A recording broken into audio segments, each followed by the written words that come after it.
Despite everything you've been told, England did not invent football, but we do own it. Not in terms of trophies or success or anything meaningful or tangible, of course, but spiritually, this is the home of the beautiful game. Some say there are as many as 40,000 clubs, which given the relative size of the country surely puts us near the top in terms of clubs per square mile. You're certainly never far from one, whether or not you even realise. Many's the day I would climb up the slope round the back of my grandmother's house to watch the mighty Plymstock United, who played then, as they still do, at level 11 of what we call the football pyramid. At that level, every ball, every corner flag, every goal net is sacred. It's a different world at the top, where clubs pay massive fees for massive names and incur massive debts in the process. As the old saying goes, if you owe the bank £1 million, you're in trouble. But if you owe the bank £100 million, the bank is in trouble. And so they go on, spending with gay abandon and enjoying the spoils of their recklessness, free in the knowledge that their teams of expensive lawyers and accountants will keep them out of harm's way. Does anyone seriously think that Man City will ever get a points deduction? God, I'm a cynical old bastard. The Championship and League One are increasingly the same, and most clubs are heavily in debt. As the consequences of this are minimal, unless you're Sheffield Wednesday, there's no sign of that changing anytime soon. Further down, life becomes more difficult. You cut your cloth accordingly, or you die. Clubs in the National League Premier can just about afford the long travel distances and hotel stays necessary to compete at that level. The same cannot be said for the semi-professional teams below them, so they are split into regional divisions, National League North and South. Beneath that, clubs full of amateur players simply cannot cope with the financial burden of frequent long-distance travel, so the regional splitting continues, and so it goes on, into the depths of county and city leagues where the number of divisions, never mind clubs, becomes mind-boggling. Drawing this as a diagram gives us a shape that roughly resembles a pyramid, hence the name. Looks nothing like one if you ask me. But what is life really like near the bottom? I've covered this club and the town before, but it's a 10-minute drive from my house and I really need to save money. You'll see why later. Andover can trace its origins back to the Iron Age, and there's even a museum dedicated to it. Not much has happened here since. Andover quickly became a rather irrelevant commuter town, and with Reading, Southampton, Portsmouth, Bournemouth, Bristol and at a push London nearby, life is always going to be tough for any football club that sets up here. Nevertheless, there are two clubs, the more successful Andover New Street, who compete at level 9 at the time of recording, and the rather luckless Andover Town. Being the second team in a town barely big enough for one is really a hiding to nothing, which is a shame because Andover Town is a delightful little club. As well as the men's side, there's also a women's team and a youth side. The club has had a short and troubled existence, and were left with 95p in their accounts earlier this season after a scam cost them £30,000. It's coming to the end of the season in the Ulsport Hampshire Premier Division, level 11 on the pyramid, and with a couple of games to go, it looks as though Andover are heading to level 12. Their opponents today, Heath, are going the other way. A win today would just about seal promotion. Heath are based in Fareham. Portsmouth, Plymouth Argyle and Norwich City fans, with a fair bit of grey around the temples, might remember Colin Sullivan, who ended his career at Heath. But there are no recognisable names in either team today. There are no stadium announcements, no PA system at all. I wouldn't even know the lineups if it weren't for someone writing them on a whiteboard outside the changing room. In this division, winter games kick off at 2 p.m. because not every ground has a reliable set of floodlights. But this is a lovely ground. It can hold about 2,000 people by my reckoning, but we'll barely see a tenth of that today. As the game kicks off, I notice that the linesmen are actually substitutes from the two teams, and when the Andover linesman gives an offside against his own teammate, he gets jeers from some of the fans. I wonder if their IQ even stretches into double figures. For a while it's a fairly even game, but you can tell which team is chasing promotion and which is languishing at the bottom. Heath are more assured, more confident and more clinical.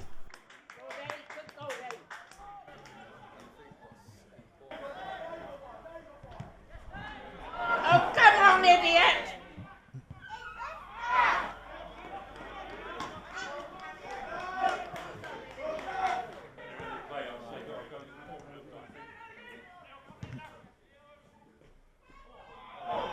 Despite this, the first half passes without a goal being scored.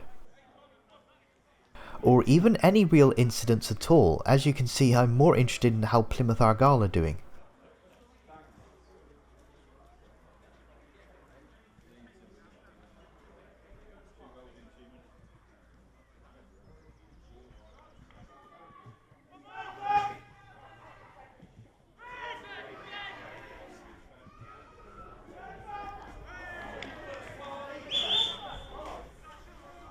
Looking around, I noticed something interesting behind me. Is that a desk? Well, it's unoccupied, so let's go.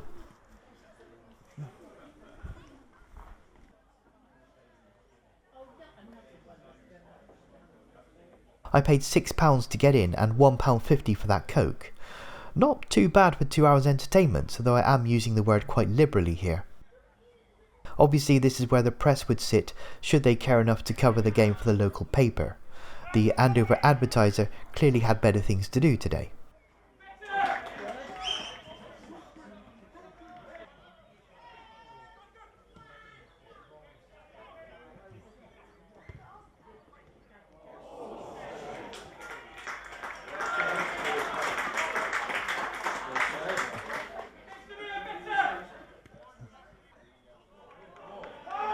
In the second half, Heath begin to show their class, but not before a flurry of chances for the home side.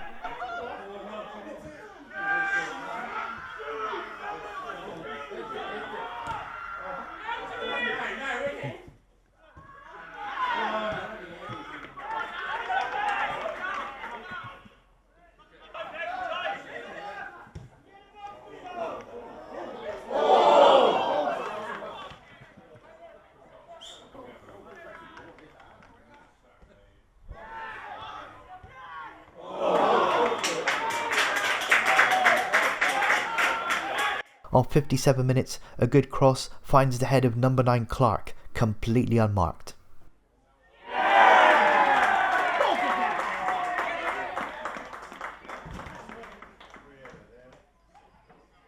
And on 72 minutes, the final hammer blow. A catastrophic lapse in concentration gives Heath a golden chance.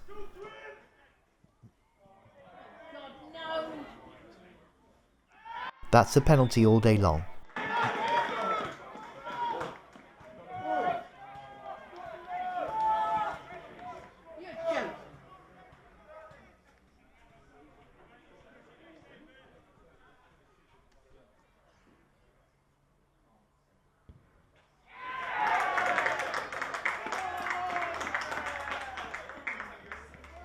Russell puts it away.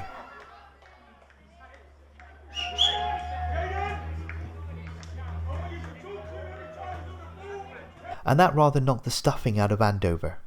With just 18 minutes to save their season, Andover's attacks become more and more anemic.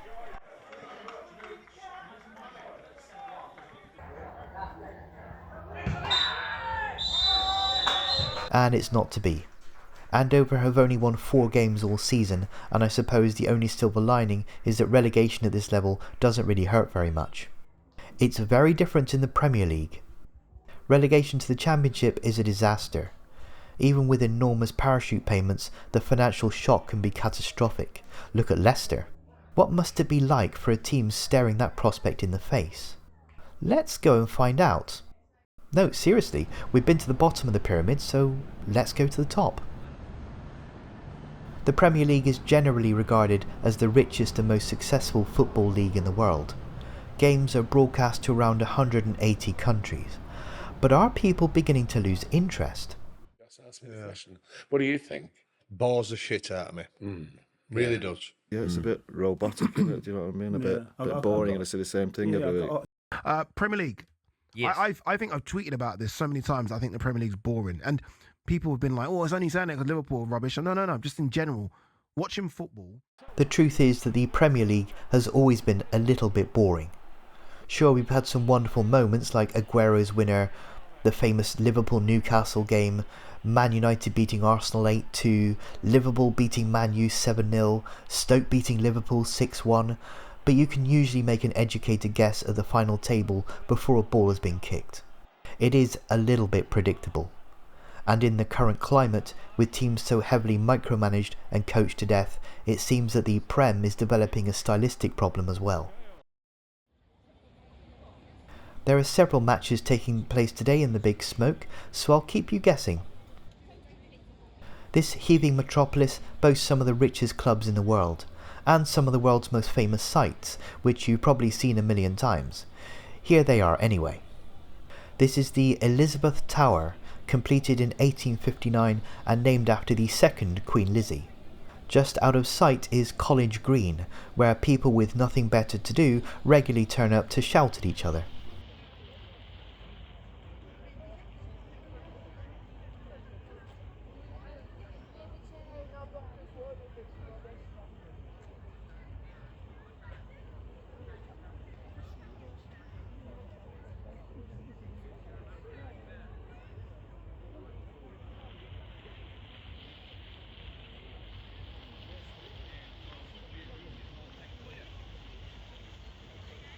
And here's where she used to live before she popped her clogs. Nowadays some jug-eared man with ridiculous sausage fingers lives here with his absolute dog of a wife. I'm not a royalist.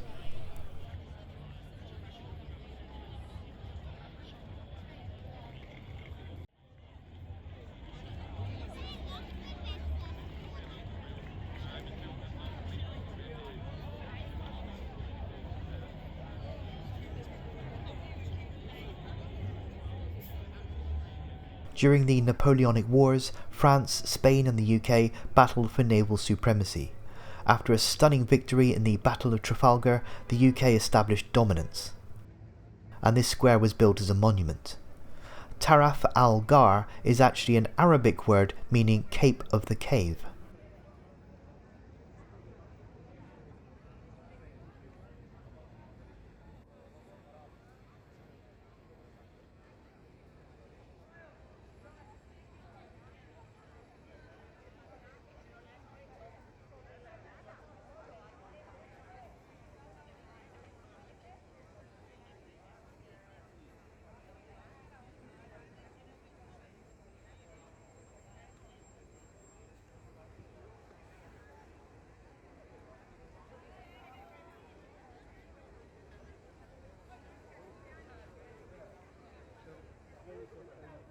In 2006, when London won its bid to host the 2012 Summer Olympics, an entire park was constructed in the east of the city, and unlike most Olympic host cities, London didn't let most of it fall into disrepair.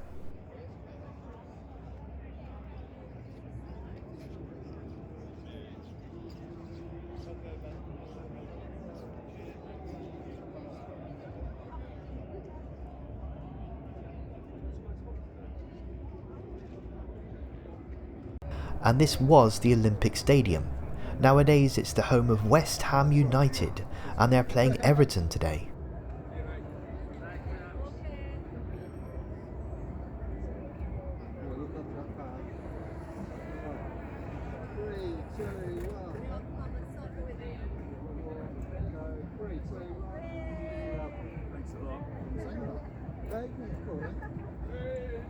And it's absolutely boiling, so let's get inside and meet the teams. I've been to West Ham many times, usually when they were yo-yoing between the Championship and the Premier League. In those days, they played at the brilliant Upton Park, or Bull-in Ground, or whatever you want to call it, doesn't matter, it's all houses now. But even though they beat Plymouth Argyle every damn time I watched them, sometimes very heavily, the Hammers are an incredibly difficult team to hate. There's a clear philosophy of expansive, passing, attacking football, which doesn't always work, take this season for example, but they're usually entertaining. Upton Park was a relatively small ground for the top flight, and when the 2012 Olympics were over, they jumped at the chance to expand.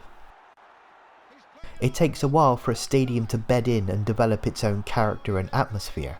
I think Arsenal fans are still waiting for that to happen. But the Hammers fans are some of the best in the country. If England is the home of football, then Liverpool is probably the home of football. Everton have also recently moved stadiums. Like Upton Park, Goodison Road is a wonderful and characterful ground, but the old stadium was falling apart, and as the club's traditional rivals were starting to leave the Toffee men in their wake, changes had to be made. Everton was one of the most feared clubs in the land. 9 league championships and 5 FA Cups isn't quite as impressive as their neighbours, but Everton were always there or thereabouts. But the club hasn't won a trophy since 1995, and they've struggled enormously with the influx of rich clubs coming into the Premier League. They're not doing too badly this season. A look at the table shows that Everton are 10th, still with an outside chance of playing in Europe next season. At the bottom of the table, Nottingham Forest's surprise 5-0 win away at Sunderland virtually guarantees their survival, and with Wolves and Burnley gone, it's looking increasingly like a straight shootout with Spurs to avoid the drop. Tottenham are away at Wolves today, so we might as well keep an eye on that one as well.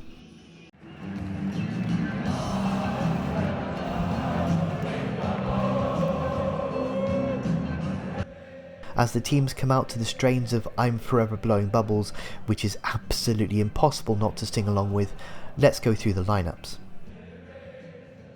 Despite a disappointing goalless draw at Crystal Palace last time out, Nuno Espirito Santo names a completely unchanged lineup. Jared Bowen is the top scorer this season, but he's only got 8 goals, which rather highlights West Ham's predicament.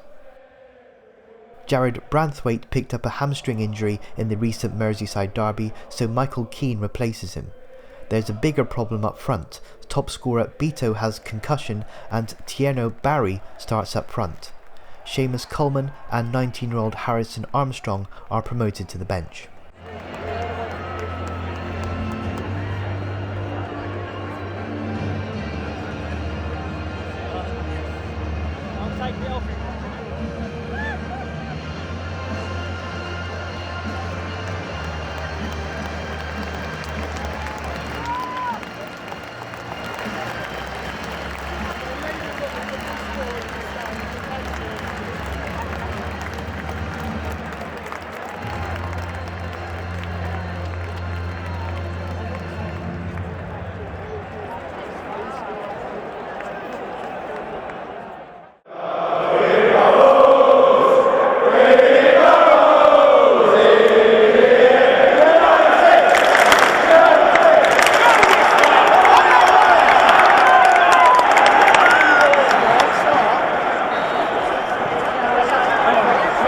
The game kicks off, and for the first 45 minutes it's incredibly cagey. Despite their philosophy, West Ham are about as entertaining as a bout of norovirus. Everton are practically on the beach at this stage, out of the cups, going nowhere in the league, and it would appear not terribly enthused by the prospect of the Conference League.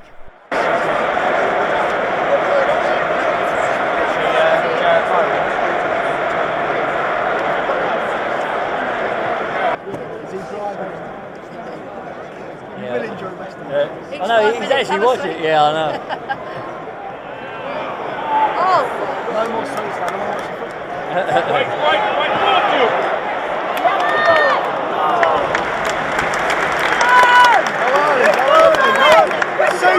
Sue check! He can't shoot from there. With both teams lacking any real penetration, I'm starting to regret the £80 it cost me to get in, never mind the £40 train ticket. Come on, Malik, get back, get back.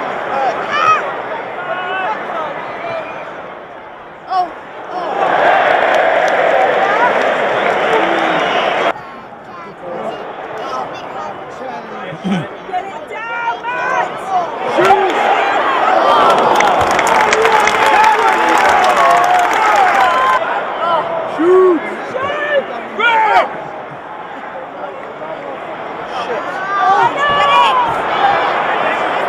Go on, Tati, get back. Now go to.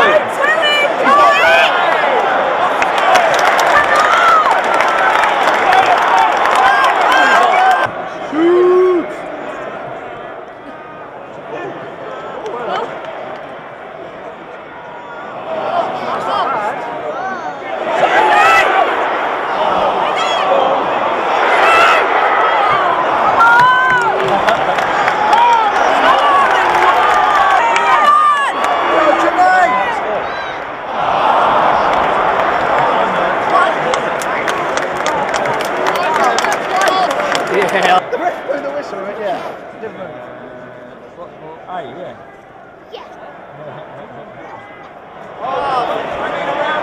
Unlucky, June. Get rid of it. That's going in. It takes 35 minutes for Everton to finally muster a shot on target. And with just 1 minute added on, the referee gets bored and blows for half time. There is a problem with the Premier League. The games are becoming tedious. Wolves versus Spurs is also goalless.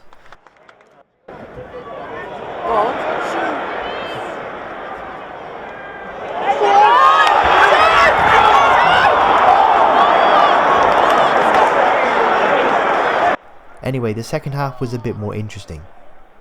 It began with a penalty appeal.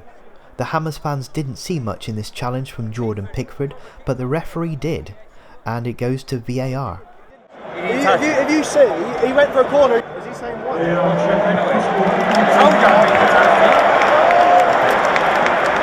Pickford's worried. No, Pickford's worried. I tell you. Who was it for? Go on, Pickford, say something. He'll get sent off one of them. You want it to be like, nah, no. They won't. Let's look at this about 5 times. It's like, no penalty. Oh, West Ham! Mercifully, the check is over quickly and West Ham have to settle for a corner. Right, where's the... Oh! Do it here, Flick. Nice to Sass's turn this week, isn't it?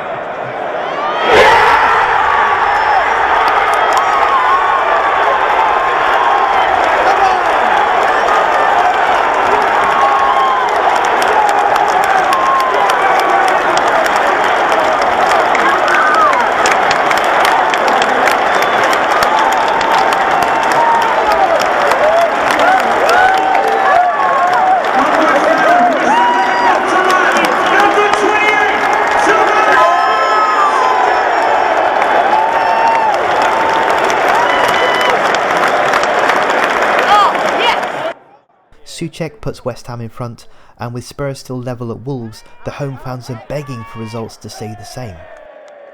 But they might not, because now Everton are starting to come into the game. Maybe they do want the Conference League after all. Number 42, Irog Bunam, is a particular menace.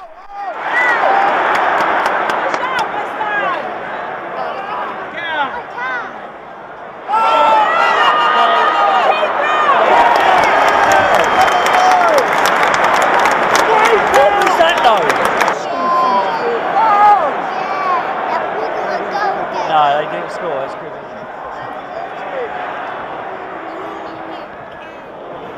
Get out to him!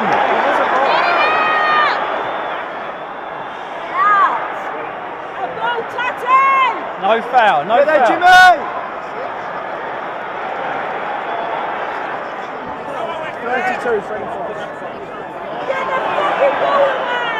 Language. That's all right.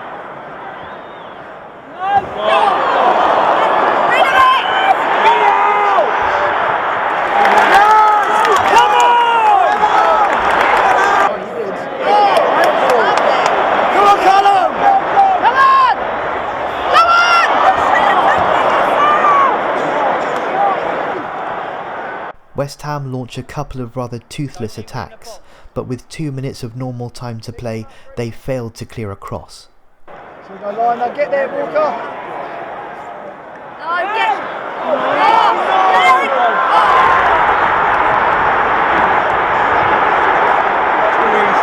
Why are you celebrating? Dewsbury Hall scores for Everton. Some goal difference. Nuno, you've got to make a change. The news gets worse for the home side. Spurs have just scored, and they're level on points as it stands. West Ham have got to find a winner from somewhere. They've got plenty of time too. 8 minutes of stoppage time are declared. Yeah, I know. Go to the ball! Absolutely no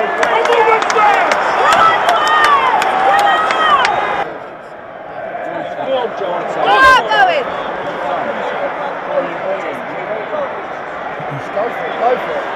That's it. Go on! Shoot! And in the 3rd minute, Well done. Get in there.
and my left eardrum still hasn't recovered. The fans can only watch with heightened anxiety as the players run the clock down.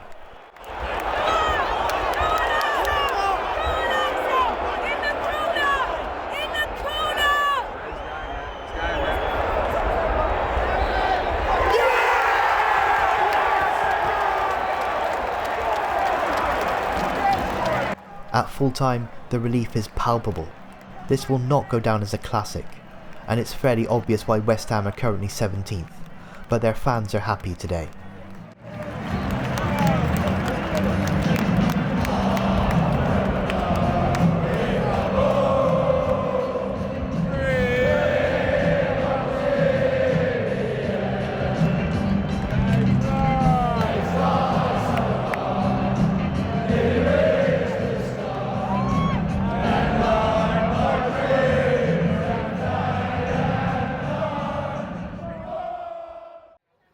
So there we are. After the game I had a train to catch, so as the sun comes down over Elizabeth Tower, in footage that I dug up from 2013, the video ends. The £30,000 scam that crippled Andover town wouldn't even cover a Premier League player's wages for 1 week. Such is life in the so-called football pyramid. And I think I've been to every division from 1 to 11 this season, apart from the Championship. That was a major oversight and that really pisses me off. Oh well, that's it for today and the season. Go and enjoy the World Cup, assuming the demented orange rapist doesn't blow the whole thing sky high, and I'll probably see you in July for pre-season. Bye bye.